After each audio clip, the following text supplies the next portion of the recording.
না মানে আমি তো মানে ইচ্ছা করে করি নাই, থাকে না মানুষ ওই যে যখন বিপদে পড়ে যে অনেক কিছু করে। আর তাছাড়া একটা জিনিস চিন্তা করে দেখো, আমি যদি মাইকিং না করতাম আমি তো এই জীবনে তোমার পাইতামই না।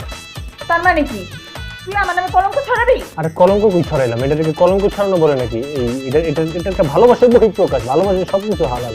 ছি ছি ছি ছি, তাই বলে এই উপায়ে এখন আমি মানুষের সামনে মুখ দেখাবো কেমনে? না তোর আমি নামালাম না। এই আসছে, আরে এটা বাসর রাত, বাসর ঘরে এরকম স্বামীর গায়ে হাত তুলতে হয় না। আরে বাসর ঘর কেন, সারা জীবনও মৃত্যুর আগ পর্যন্ত স্বামীর গায়ে হাত তুলতে হয়, এটাকে পাপ। কিন্তু তোর মতো জামাইরে তুই না মারলে তুই সহ্য যাবি না। তুমি আমার কষ্টটা বুঝতে পারতেছো না। আজকে বাসর রাত, কালকে আমি চলে যাব, শুধুমাত্র এই একটা রাতের জন্য তুমি আমারে পাবা। কই আমার সাথে একটু না, তুমি উল্টা আমারে বুঝবা, না থাকলে বুঝবা। কই? কালকে তো আমার ফ্লাইট, ইউরোপে যাব। সত্যি?